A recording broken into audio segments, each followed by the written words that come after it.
Are you ready?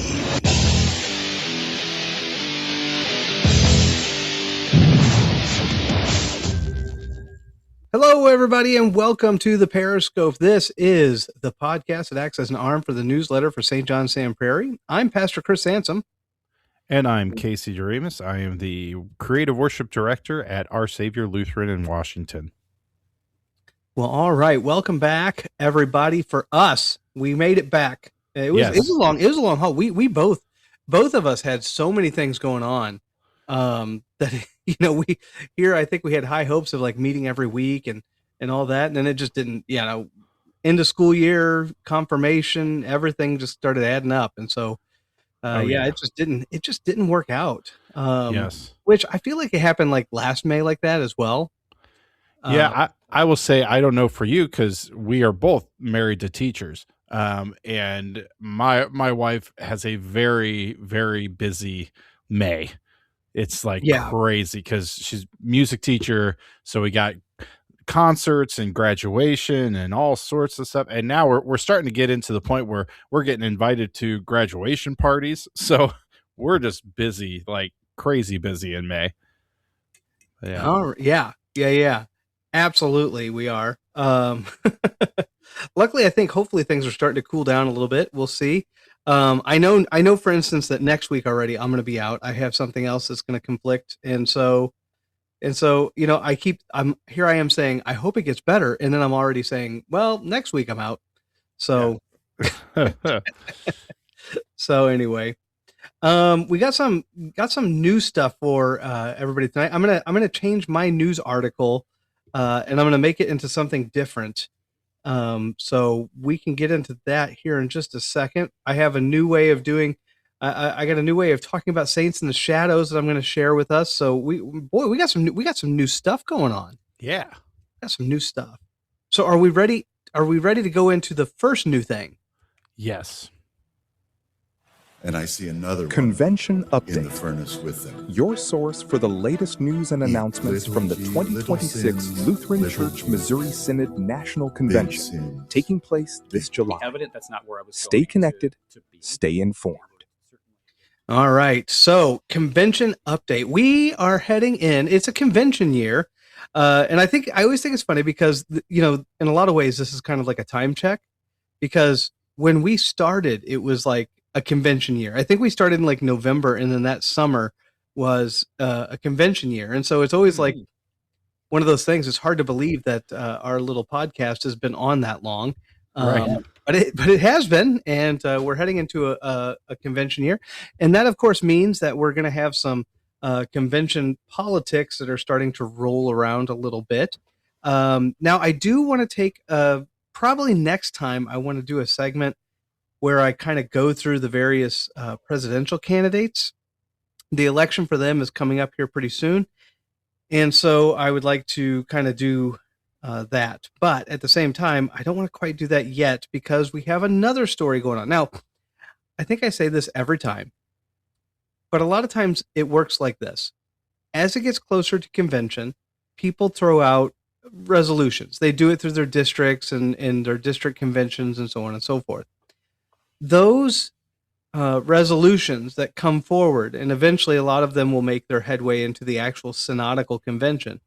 And as they do, some of them stir up some stuff. And, it's one of those things like, kind of letting sleeping dogs lie, so to speak. But when you wake it up, there it is. So we have a relationship with another Lutheran body. So let me lay the groundwork, first of all. Within the Lutheran Church Missouri Synod, if you want to take, for instance, communion, you should really only be taking communion at another LCMS church or another Lutheran church that we have something called altar and pulpit fellowship with. And what that means is that we might have a few minor differences here and there, but by and large, the church bodies both believe in the same thing. And in terms of doctrine and practice, they're, I don't want to say identical, but they're very similar. And so similar enough to where whatever differences we might have, those are all little minutia kind of things.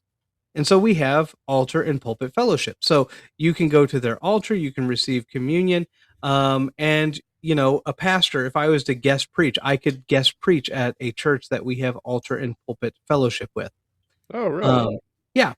Now there's not many of them, but one of them happens to be a group called the AALC, the what is it? The American Association Lutheran Church, or Association of American, however it is, but it's the AALC. Now, right now, we are having a little bit of a falling out with the AALC, a little bit. And it hinges on two major factors from what I can tell. Now, first of all, I'm going to be really blunt here. I am not a politician. I'm not a politician when it comes to American politics, and I'm definitely not a politician when it comes to church politics. I'm just not, never have been. So my scope is limited. And so I'm not going to go to all these external sites and read all this other stuff and yada, yada, yada. I'm reading the bare bones minimum. And so I'm watching the video that the AALC published. And so that's what happened. So basically a resolution came down the pike. And it kind of said some things, and then the AALC actually responded to that resolution. And then after that, President Harrison on Facebook responded to that video. Ooh. Yeah. So it's been kind of a little bit of a, like I said, it's kind of a falling out of sorts. It'll be interesting to see kind of where it goes, of course. But here's the basic 2 points that it hinges on. One, to me, is more important, but I'll say right out that the one that I feel is the most important is the one that seems to be getting the least amount of attention. So the first thing has to do with seminary education. More importantly, the AALC has a fully online seminary that they kind of operate and work on.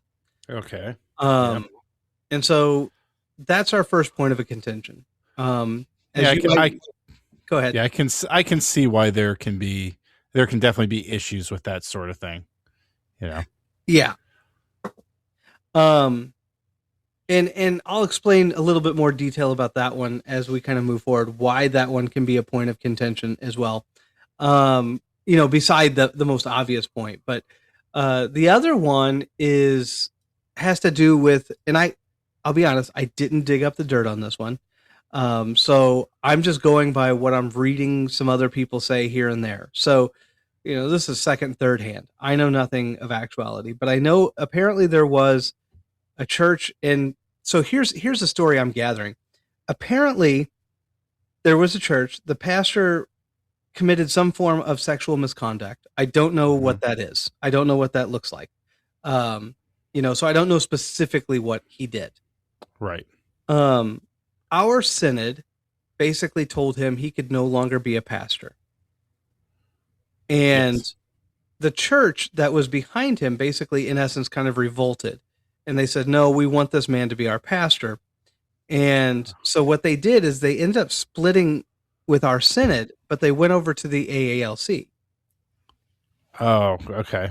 And so now you have this pastor that's in essence been put on discipline. But because of the maneuvering of the church, he's still a pastor. Yeah, I can see that. That gets a little slimy. It does. Now, here's the thing, though, and their argument. So I've heard two different arguments, and this is where again, where I have to admit again, I'm just not a politician. I'm just not, because I don't know which side of the story is necessarily true. I'm just telling you this is what I'm reading on the interwebs, and I'm just not.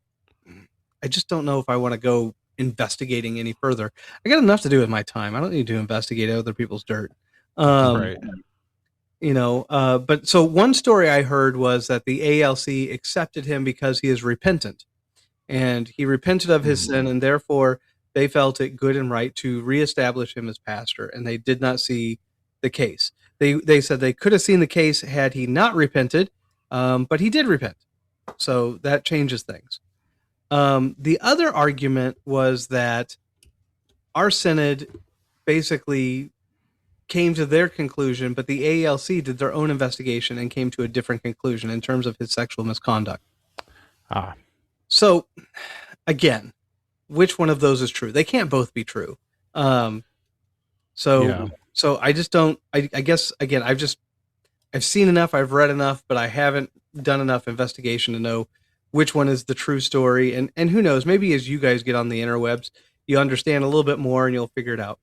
The two people that are at the center of this are, believe it or not the president of the AALC, but one of their doctors and coordinators, a Dr. Jordan Cooper, who's fairly popular because he created a podcast. Hey, he's just like us. Hey. Yeah, right. Just like us. He created a podcast called Just and Sinner, and it rose to fame and it was very popular. And in fact, Dr. Jordan Cooper sometimes appears on Issues, Etc., which is kind of a radio talk show radio program. It's real popular in our Synod. If you've never listened to Issues, Etc., you should. It's a good show. I haven't listened to it for years, but I used to. I used to listen to it quite regularly. Todd Wilkin is the main host of that show. But anyway, so that's kind of like the makeup. So again, Dr. Cooper is very involved in our Synod. I know he's part of the AALC, but he's also very much a part of our Synod, and so there's a lot of crossover, and so you got a lot of forces kind of going back and forth on this. Obviously, if you can't tell, the sexual misconduct to me is the most important of the issues. Not that the other issue isn't important, it is, but the sexual misconduct case is the most important, because if it's the one way where we did our investigation, they did theirs, and there's just a disagreement on the findings, then we can come together and talk that through and figure that out. If, on the other hand, the AALC believes that just repentance in this case is good enough, that marks a very much a doctrinal shift from where they're at versus where we're at. And if that is the case, that also needs to be discussed. I hope that they can come to terms with it. I'd hate to see us to lose that fellowship. But, again, this is one of those things where, part of the agreement is doctrine and, doctrine and practice. So that would mark a doctrinal breach of sorts. So basically, yeah, that's what I'm hoping for. Now, the other thing that is to me, it's not as big a deal as the sexual misconduct, and that is the seminary.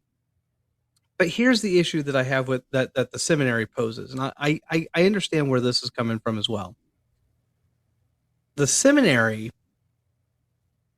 if it's an completely online seminary, that means that there is no need for residential education. And, again, we've talked, you and I, we've talked about this in the past. Oh, yeah. So, where our Synod really looks highly on the residential education. And if I'm honest, I do think you learn better in a residential environment. I mean, I've taken online classes, and maybe people, listening have had different experiences if they've done them, but I really didn't learn much in my online classes. It was kind of like you just did what you could, get through the test or get through the quiz or whatever. And I mean, that's how I was, at least. I don't know. And then I got to the end and I passed the class, and honestly, I couldn't tell you anything about it, but I don't know. Maybe it's different for people who are doing this, something with seminary, but I feel like it's a lot harder when you don't have somebody right there with you or classmates right there with you. Yeah. And yeah. Now, I do know this. I know there's a little bit more to the story, because I guess their seminary used to be present on Concordia Theological Seminary in Fort Wayne. I do not know the ins and outs of that. And then again, I'm just not a politician. So I haven't spent all the time to read about this, at least not as much as I should have. Yeah. But I know that has to do with it. But the big hang up seems to be that they have a complete online education for an MDiv.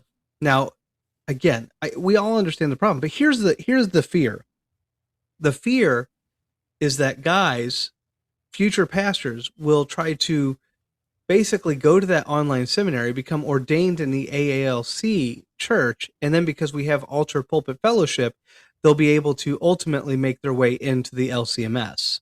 It's like And so if we remain in fellowship, then that means that they get to enter into our churches and they can receive calls, and now they're part of the LCMS, and they still don't have an education. And again, this is a hot button issue. It always is, because if we have distance education, and again, I understand the need for distance education. There are some times when it is absolutely necessary, but the fear, I think, is justified. I do. I think it's justified. And so while I understand this, anyway, go on. I think it makes sense. It makes perfect sense what you're trying to say. It's just that, there's a very high standard for the education of a pastor in the LCMS, which I think is a great thing, because coming from, the whole point of why we started this podcast, I did not grow up in a Lutheran church or a Missouri Synod church. And to be quite honest, we had pastors of different backgrounds, and some of them really didn't have a lot of theological understanding, or, they really didn't that back in the early 2000s and everything, when these sort of subjects of like either gay marriage or, any of this stuff, they really didn't have any, to them, they're just like, I don't know what. And it's like, you didn't like study anything. You didn't talk about any of it. And they really had no opinion on anything or any real definite feeling of like, this is what the Bible says. They just they didn't really know. So it's, there just wasn't a high standard, because we were non-denominational. So it's like, are you Baptist, or are you Presbyterian, or where are you from? Who cares? Whatever, you applied, and if you seem okay to us, we'll have you. And that caused, we had 3 pastors, and ideology between the 3 of them was all over the place. So, and we had our head pastor, so I guess it kind of comes down to them. But when you're like, for me, as someone who is in youth group, the adults, I don't think really got the brunt of it, because they just listened to the head pastor. But we would listen to the head pastor, then we'd go to youth group, and my youth minister was very much a part of like the emergent church kind of ideology. Oh, okay, sure. So he was all over the place. It was basically whatever your feelings are, that's what God, and I had a lot of problems with that, which is why I stopped going to that church. But, and whenever I'd bring that up, unfortunately our congregation, the elders just kind of said, whoever is without sin, throw the first stone. And it's like, well, I'm not trying to be judgmental. It's just that he's teaching stuff that completely conflicts with what the head pastor is saying on Sundays. Yeah. And they didn't, but they weren't in youth group experiencing it. So they were just like, oh, stop complaining. And so I think having a high standard, although is really tough, we're just about to get our new pastor at Our Savior. They've been trying for 5 years. That's really, really tough. But but I would say it's better than taking anybody who's just willing to preach, because you're not going to get the theology. And I don't know. I just have to say I've been over the top impressed with you over the years, because you do know so much. And so much. Well, you do. Like I again, coming from a church that had 3 pastors and they all had completely different thoughts on the Bible that didn't connect at all with each other, to hear you actually, like, I could ask you a question, you actually had real thought about it, and also had all this theology that you have studied, and you have like, this is why we believe this. I was like, what? I didn't know you could actually have all that thought out ahead of time, So, I think it's, so I completely understand.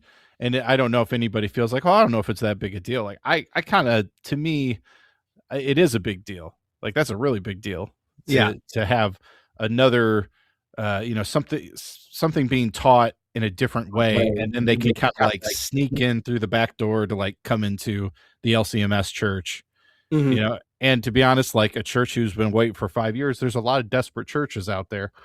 And so they probably would be willing to take somebody, and who knows if that'll work out for the best for them or not. Yeah.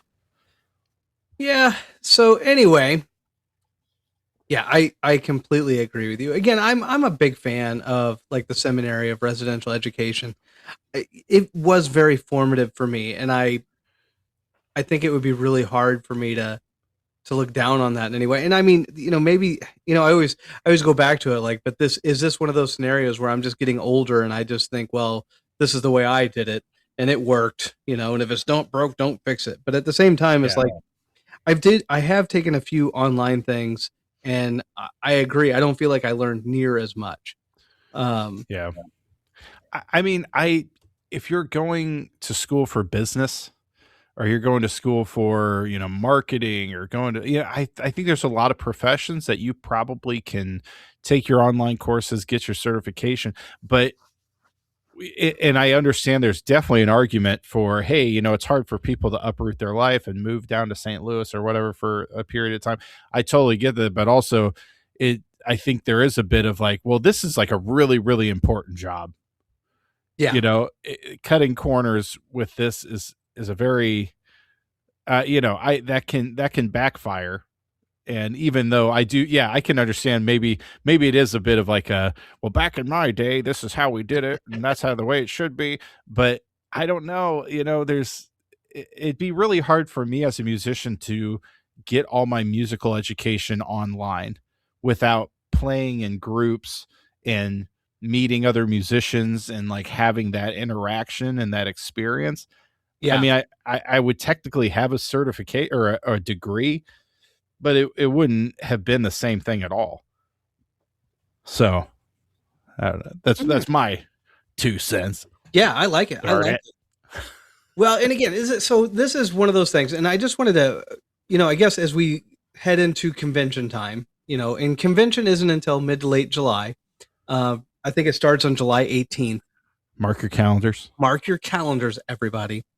But I just wanted to start doing some of these convention. Obviously, voting for the next president actually happens here in the next couple weeks. So I think the next time we get together, I plan to probably do at least a little bit of like intros and evaluation of the presidential candidates. Our president currently is Reverend Dr. President Matthew Harrison. Yes. Had some clips about him. We've talked about him in the past. He's been our president for a good long while now. Before him, it was a guy by the name of Gerald Kieschnick. And honestly, Harrison has done a lot of good things. I won't say that everything he's done is good, and we can talk a little bit more about that, in the next time that we have podcast, and we can kind of break that down a little bit. Another one of the candidates that we have coming in is Dr. Joel Bierman, and he was actually my systematics professor. So nice. Yeah, right. Like so he's a guy coming in. We have another guy by the name of Benjamin Mays. I look that up. He's been an editor for a lot of books, and he has a very long and good standing reputation as well. But anyway, we'll get more into that as time moves on. We'll start looking and evaluating them. And then, honestly, the voting will happen shortly after that. And yeah, we'll pretty much know who won. We'll see if Harrison has enough to pull it off for another victory, so to speak. But honestly, he's getting up there. So, I mean, I just don't know. I don't know how much longer he's going to want to do it more than anything. Yeah. So, but we can do that in some of our next convention updates. Are we ready for our next segment? You got a question for us tonight? I got one. Okay, hold on. It's time for No Stupid Questions, the segment where Casey gets to ask anything, and we mean anything about the church. No judgment, no filter, just honest answers. Let's get into it. That was really loud. It makes me want to ask the question really aggressively, though. Right? Makes me want to be like, all right, here's the thing. Like it makes me want to jump in. Like, what grinds my gears? No, You know what grinds my gears? Well, I feel like this actually kind of works with what we're talking about is, what is the standard or what are the standards for people working in the church? And the thing is, of course we are all sinners.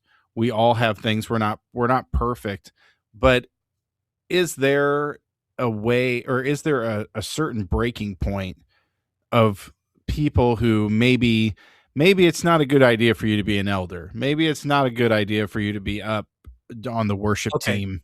Okay. Doing So that sort of thing. You just kind of answered my question. I was actually going to ask you a follow-up question because you said work in the church. And I'm like, okay, so what are you talking about? DCE? You talking about a pastor?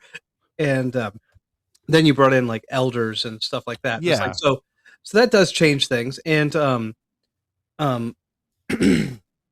honestly, this is an area that we could talk a lot, but basically what it really boils down to is that, we come back to St. Paul's words where he says the church, is like a body. It's made up of many parts. And it's just true, right? We're going to have different parts that have different functions. Not everybody should be an elder. And that's okay, right? It's just not a job for everybody. Not everybody is meant to lead music and worship. And let's face it, I'm one of those. Like, if you ever see me leading a band, something has gone horribly, horribly amiss. Because that just shouldn't happen. Right. I'm just not gifted in that area. Just like the financial stuff is a whole different thing. I'm not good at finances. I'm just not. Oh, me neither. I can maintain my own budget. That's about it. Right. I'm not a banker. I don't want to be a banker. My eyes glaze over when I see finance sheets. And again, I fully admit that. So we're going to have different people for different places, and we're also going to have different environments. Like, this is kind of like asking the question, like, what happens if you have, for instance, a convicted offender, if you will, that walks into your church? Like, what do you do? And there are certain protocols, by the way, that you do. And I mean, this is one of those things where it's like, should I say the silent part out loud? Maybe I should. We ran across this once when I was at a different church, and we ran across a gentleman who had basically gotten out of prison. He served his time. And while he was in prison, he became a believer in Jesus and wanted to find a church, and he came to our church and he loved it. And so what do you do? Well, whenever we, talked it over with him and we talked it over with some other people, basically it was like, hey, he needs a buddy. And so basically that's what it came down to, is he had a buddy that was kind of with him all the time. And, he understood, it wasn't anything offensive. We weren't, and we also picked people, basically the people that served as his buddy were people that really liked him and enjoyed his company. But it was a really awkward situation. Like, what can you do? And, he loved cooking, and he ended up cooking a lot for us, for various things and various functions. He just loved cooking. He just loved being in the kitchen. And quite frankly, he didn't need anybody else in there with him. And so it was kind of a great setup in that regard. But we definitely had to take some precautions, for one, from a legal standpoint, and two, also just a safety thing. But anyway, so, would I allow that man to help in our preschool? No, absolutely not. And again, there's nothing against him as an individual, but, of course, just like anybody that gets out of prison, they're all innocent. Yeah. But at the same time, it's like, and again, it wasn't for me to judge whether or not he did it or not. That was what the courts are for. That's what we have a legal system for. Mm-hmm. But at the same time, like, again, we had to take precautions just to be on the safe side. And we did. So yeah, there were certain things that he just could not do in the church. And again, he was okay with that. It's not like he ever fought us or anything. He in fact, he was just appreciative that we were like willing to kind of walk with him and say, yeah, you can be here for this, and you can help with that. So there's definitely, there's definitely some areas where some people can't work and shouldn't work, and then there's other areas where they should. I will also say that there are times whenever we have people that are just misaligned, and I don't want to give too many examples of this because, we do see them, and you're going to see them. You stay in ministry long enough, you're going to see it. But I won't give any pertinent examples. Honestly, just in case, again, I don't think I've ever seen it at St. John's, but I've seen it again at some of the other churches and other people that I've worked out throughout my years. And again, usually the people have a heart of gold. They're just trying to do the right thing, and they're trying to do it in the right way, and they really feel that God is calling them to certain areas. But the problem is that everybody else around them realizes that they are a bad fit. Mm-hmm.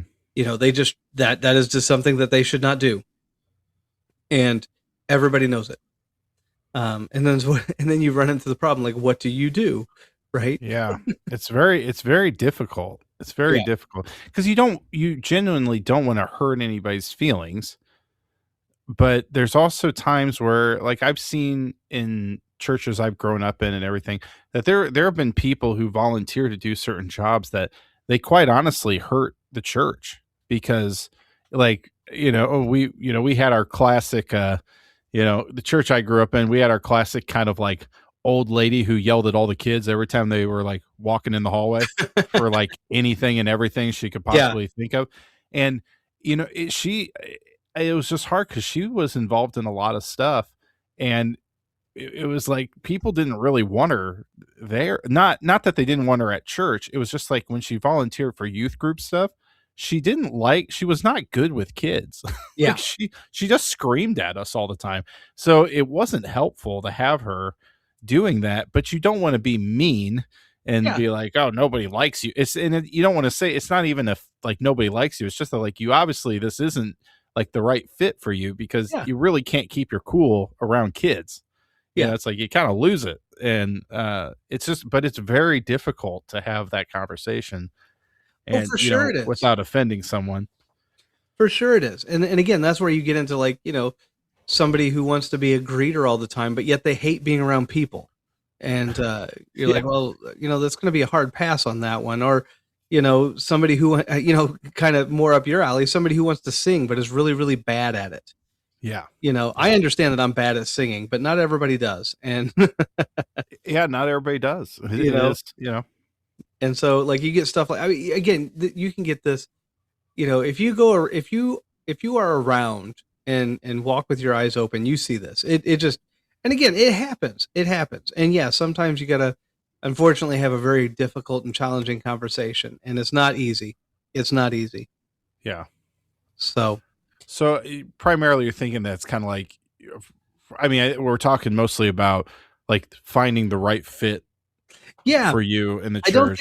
I don't think it's so much about saying, okay, this person is banned from this and that. It's more about finding the right person for the right job, because God has given all of us kind of gifts. And, I guess if we're really bad at something, then maybe we shouldn't go down that avenue.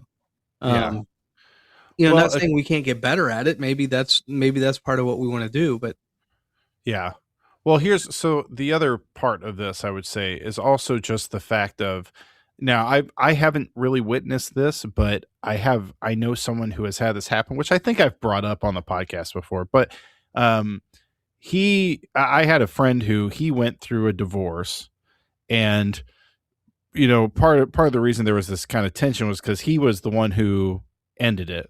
And I don't think his wife really understood that it was approaching. Now, when you hear kind of the reasons why, you kind of, it's not that it's okay, but you do understand why he decided to, and there's a big mess.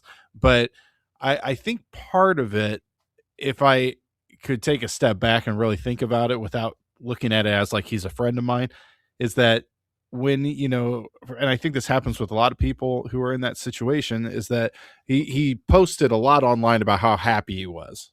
And, life is so much better and everything's so great. And I'm just so happy now that I'm in this new part of my life. And the worship team he played on, they asked him to step down. because of this. Yeah. And that really hurt him a lot.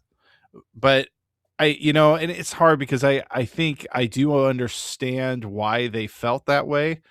I think they probably could have handled it a little better because they probably could have talked to him about it before just like completely axing him without any sort of conversation.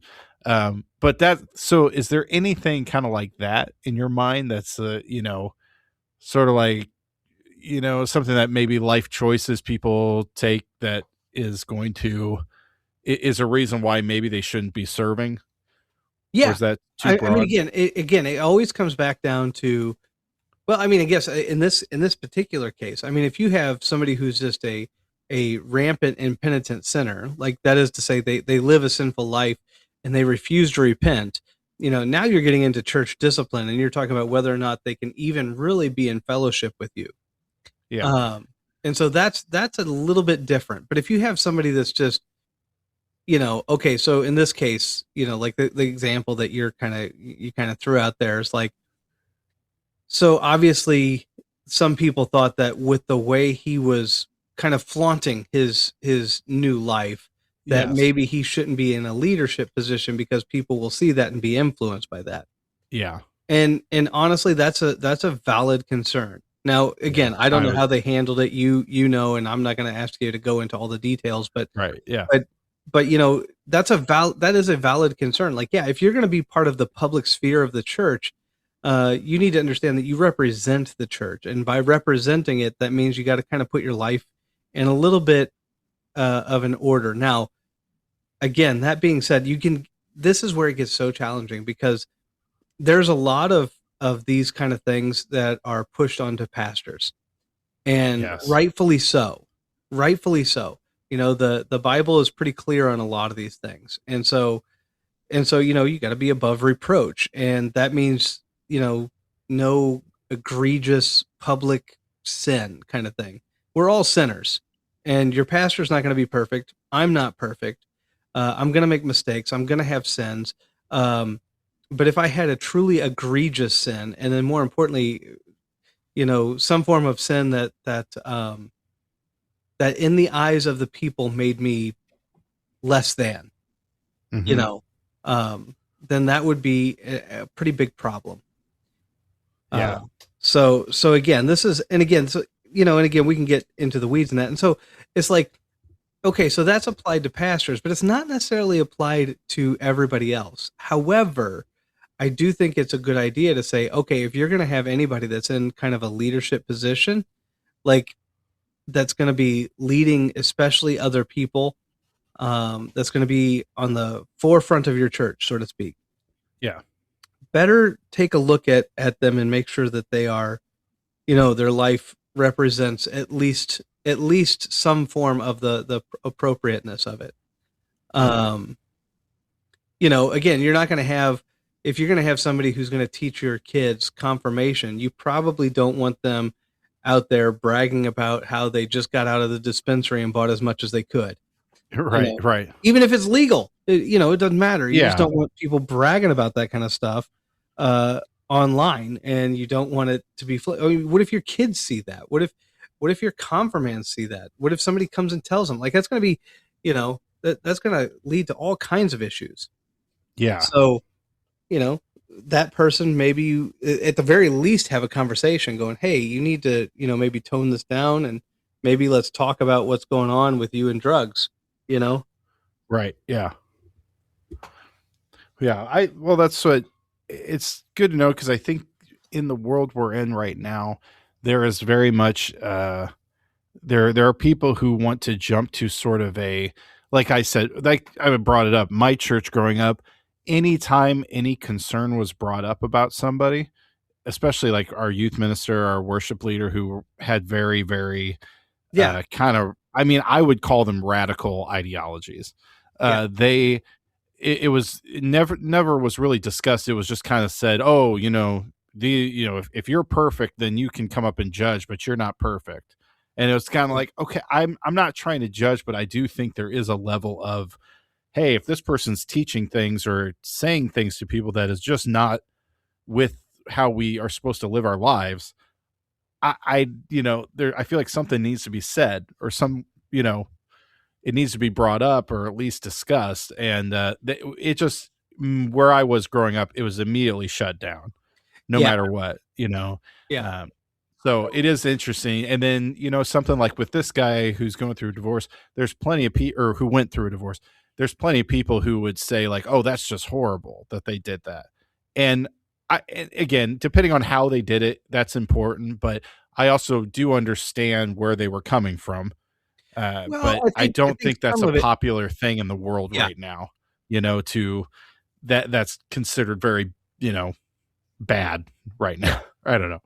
I mean, again, I'd say, it just depends. So much of it depends. I mean, in a lot of ways, like, depending on what he's going through and how he went through it and all the ins and outs, the post itself might not be out of sorts, but the problem is that you got a misaligned perception.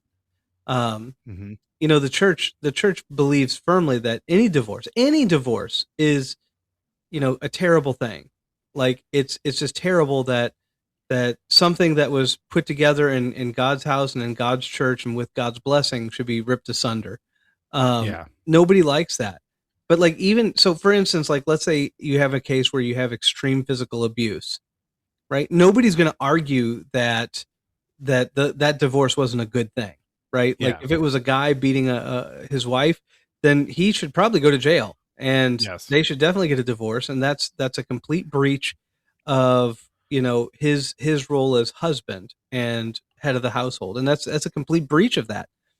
Yeah. And, we would all understand if she got online afterwards and said, it's like a breath of fresh air, it's like a new day, everything is wonderful. But at the same time, if not everybody understood the context, we might at the very least talk to her and say, hey, even though we completely understand and we completely agree with what you're saying, by the way, we don't think that you're wrong. We have some people that are maybe misunderstanding your cues. So either we can try to get your post to where they make a little bit more sense, or maybe tone them down for a little bit, or if you don't want to do that either, like, maybe step down from this leadership position that you have. And again, I know that's harsh, but again, we just don't want people to get the wrong idea, Right. because divorce is not a good thing. It happens, and again, that in that scenario, that woman is definitely in the right, and everything that she should have happened, and we're happy that she is much happier now, right? Yes. She's not undergoing that kind of abuse. So we're not saying any of those things are wrong. What we are saying is that there's a perception out there, and if not everybody realizes that she was abused, and I would completely understand if she didn't want to go out and say this every week and say, yeah, look at this, it's like, Yeah. but at the same time, we might say, hey, some people are maybe getting the wrong impression here, so we need to, what are some ways that maybe we can kind of correct this a little bit? Yeah. And again, that's an extreme example, but the extreme example is meant to maybe fit our purposes here. Yeah. We just don't want the wrong impression to be spread. Unfortunately, with social media, it happens all too often. Yes, it does. Yeah. So, yeah. Yep, it's a fun tool, and it's an awful one, all at the same time. Yes. All right. Do you have any other follow-up questions? Otherwise, No, we have to move no, that's on. it, I think. Yep. All right. Well, we got to move on to our next segment here. Welcome now to Saints in the Shadows. Hear the stories of the saints. Learn about things you never knew. See if you can figure out who the saint is before the end. All right, we're going to do things a little bit differently today, and I'll be open and honest about this. We've made it a full year. We've been doing the Lives of the Saints for a full year, and now we have tons of saints. And I mean, we have tons of saints to do, and sometimes I have a feeling, and this week is one of them, we're going to end up finding ourselves with saints that are maybe a little less known. And so I've added some other features into this, and you'll kind of figure it out as we go. At least I hope you will. There's a few twists and turns that we wrote in there. But I wanted you guys to be aware of that. Like, I don't think you're going to, jump up and down and say, oh, I know who this is. Maybe you do. That would be phenomenal. But anyway, just to be aware of that. Now, for those of you keeping track, last year around this time, we actually did Joan of Arc, and she was the one that would have been selected for today. But again, and she was the most known one out of this whole week. She was the most known one, and so all the rest of them were a little bit less known, and this one is again a little less known. So, all right, well, here we go. I titled this one "The Wrong One." The Empire is watching. That's the first thing you need to understand. This is not a quiet time, not a peaceful time, not a time when faith can live politely in the background. This is the age of emperors, of decrees carved not just into stone, but into the lives of men. And the decree is simple: burn incense to the gods, or else. Rome has many gods. Rome has tolerance, so long as you play along. Say the words, make the offering, bend the knee, just enough to prove that you're not a threat. Most people don't think of it as a betrayal, just survival. Now, history remembers some names from this time. You know them. You know Stephen, the first martyr. You know Peter, crucified. You know Polycarp, standing firm when asked to deny. And if you're listening carefully now, you may think, I see where this is going. Another famous martyr, another well-known name rising out of the fires of persecution. Perhaps one whose story has been told 1,000 times. If that's what you think, you're wrong. Because this story lives in the shadows of those names. In a less often remembered, a city called Caesarea, and a man whose name you probably don't know, at least not yet. Now, Caesarea is not obscure, at least not in this time. It is a place of administration, of law, of Roman authority. Orders are enforced there. Edicts matter there. If Rome says worship, Caesarea listens. Enter the man. Not a bishop, not a public leader, not a figure already marked by influence. Just a Christian, one among many. But sometimes history doesn't turn on the many. It turns on the one who refuses. His name is Cyril. Now, and no, not the Cyril you might be thinking of. Not the scholar of Alexandria, not the theologian of Jerusalem. If that's where your mind went, you're wrong again. This Cyril doesn't leave behind volumes of writing. He doesn't define doctrine. He doesn't argue theology in great councils. He does something far simpler and far more dangerous.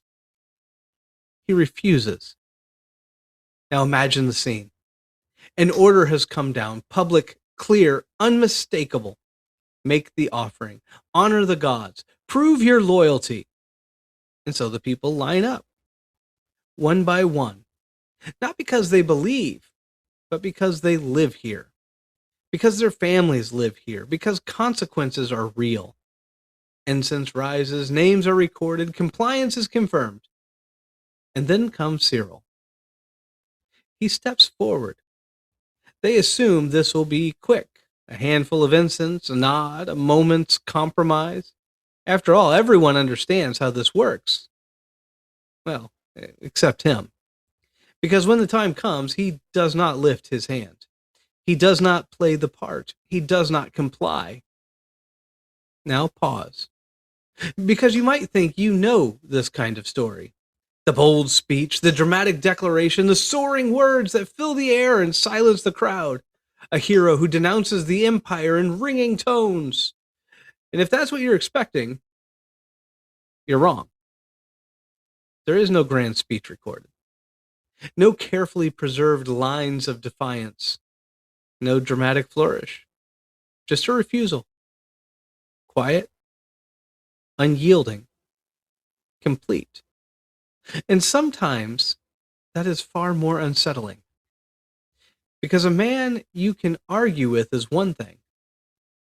A man who will simply not bend is another. The officials are not impressed. They are not inspired. They are irritated. This is not supposed to be difficult. This is procedure. Compliance keeps order. And this man, this unknown, unremarkable man, is disrupting it. So they question him.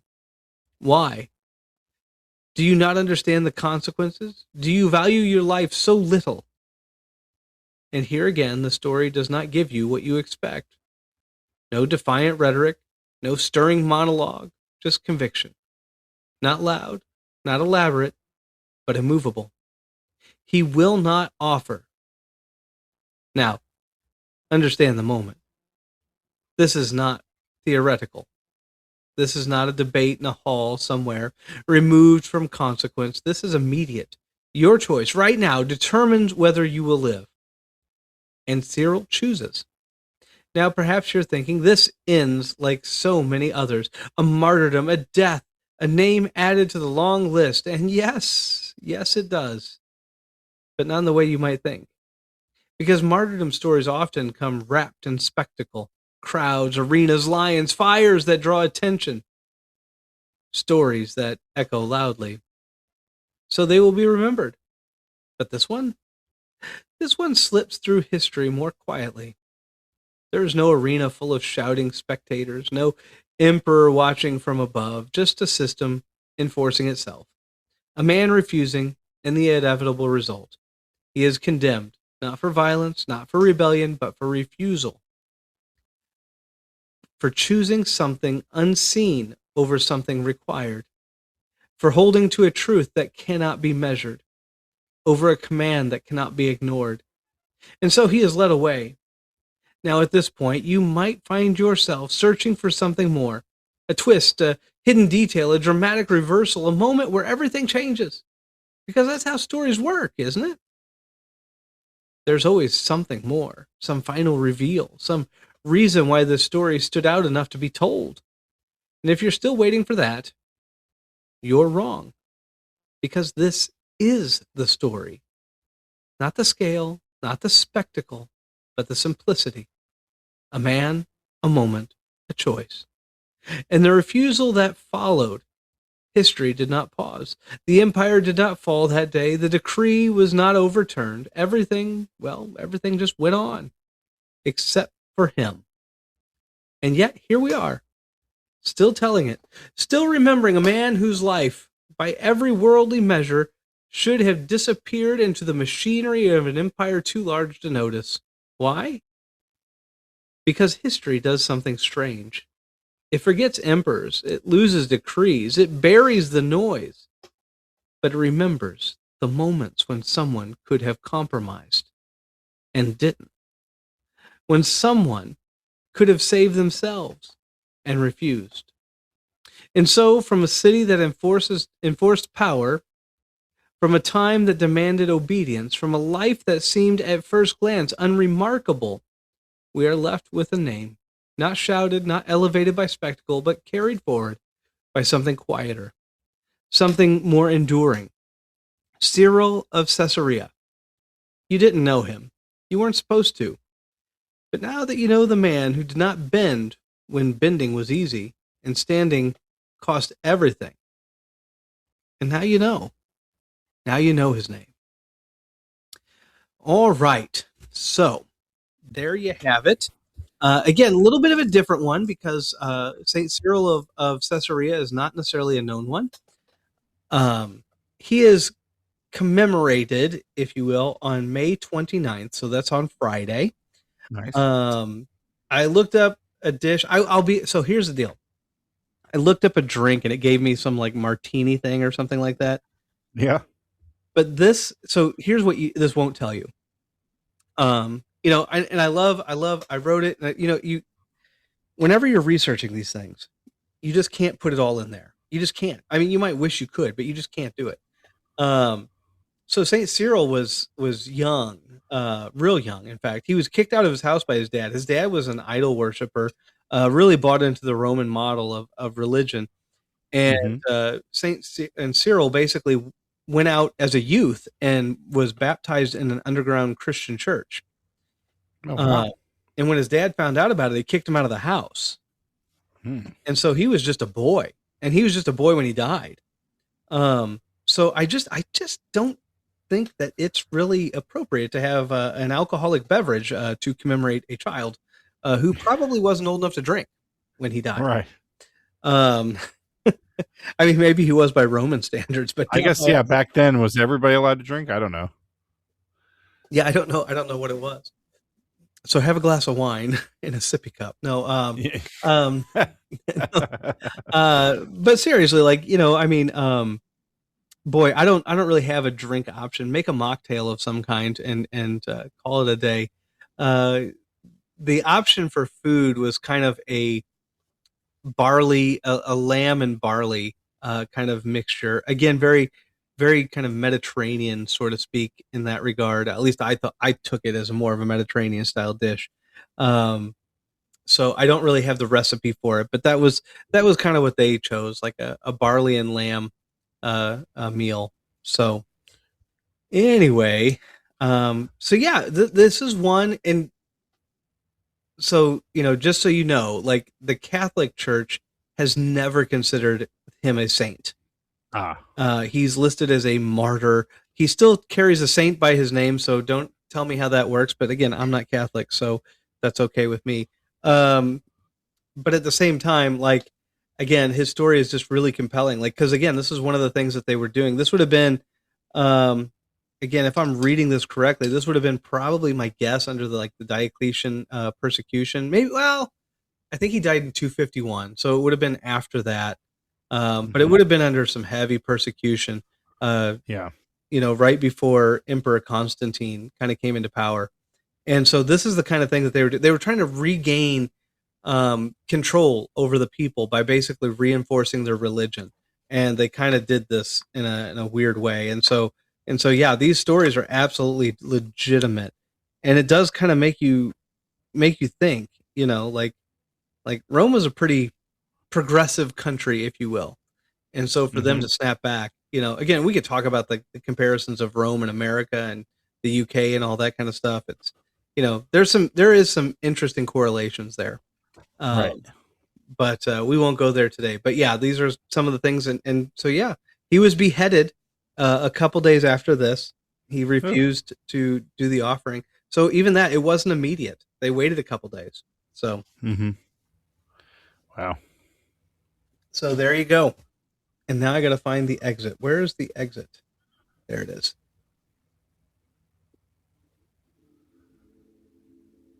And so it ends. The light shines in the shadow. And now you know more about the story of one of the saints of history. All right. And with that, we jump right into our next segment. We're starting to get close to running out of time. So, and again, here's the deal. I don't know which button. I hope I'm hitting the right button here. I did. I hit the right one. Yay!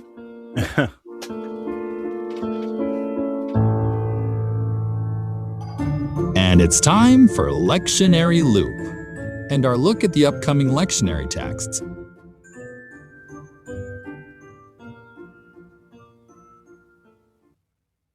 All right, everybody. So this coming week is a special week. It is Holy Trinity Sunday, which means all of our texts are going to be a little bit reflective on the Holy Trinity. And so that's actually what's going to be the focus on. We're going to have the beginning of literally everything, Genesis 1 through the beginning of the second chapter, creation of everything. We're also going to have more of St. Peter's speech. Again, this is the time of year where we kind of cruise through the Gospel of Acts, the first couple chapters during this time period for Pentecost Day and then after Pentecost. And then we also have our gospel lesson this week is Matthew 28, which includes the Great Commission. But the Great Commission tells us to baptize in the name of the Father, the Son, and the Holy Spirit. So it's all very Trinitarian. The focus this week is the Trinity. And so, yeah, you're going to learn a little bit about that. I'm not going to go into a lot of detail about that, but we could talk about something known as the immanent and economic trinities and so on and so forth. In fact, this Sunday, my sermon, I'll address what's known as the immanent trinity, but then I'll focus on what's known as the economic trinity. Now, just as a very brief moment to look at that, what that means is this. The immanent Trinity is what we're used to looking at. Whereas the Father is not the Son is not the Holy Spirit is not the Father, but we do not have three gods but one God. That's what we're used to. That's what we typically think about. The economic Trinity focuses more on what each of them do, right? God the Father sends the Son. The Son dies on the cross for salvation, ascends into heaven, and then sends the Spirit. And the Spirit directs us and points us back to Christ and the work that we cling to the cross. And so that focuses more on what do each of them do, not so much on trying to parse out the Godhead, so to speak. So just a little teaser there, just a little teaser for what we're going to be talking about. So there we go on that one. And yeah, I think that's all I have for just a quick summary of the lectionary and the readings. So with that, we're going to move on to our last segment. Man, time-wise, at first I was thinking we were behind, but now we're actually doing pretty good, I think. Yeah. Church chatter. That's right. It's time for church chatter. Church chatter. So anyway, I tell you what, we've had an eventful couple weeks. We had our big combined service on the 17th. We had confirmation in early May. We had First Communion. We've had so many great, big, massive events. So it's hard to kind of say, okay, what's next? We do have VBS coming up on June 7th. Starts in the evening. There's an adult Bible class there. So if you'd like to come and join that adult Bible class, we have that there for you as well.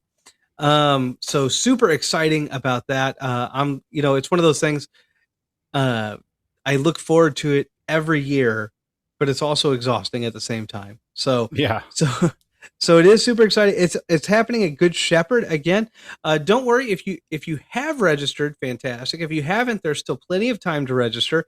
And quite frankly, even if you don't quite get it done and you're thinking, "Oh no, I forgot," just show up anyway. We'll register you there at the door.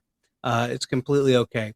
So we want to teach you about Jesus, and if you know about Jesus, we want to tell you more about Jesus. So there you go. Looking forward to that. We also have a little concert. Now, every year we've done, for the last several years anyway, we've done a concert with the Four on the Floor. It's kind of the same band, but the two of the members are no longer touring this year. So, kind of a long story there. I won't go into all the details, but they are called the Delavan Road. Is it Road Trip Duel, basically?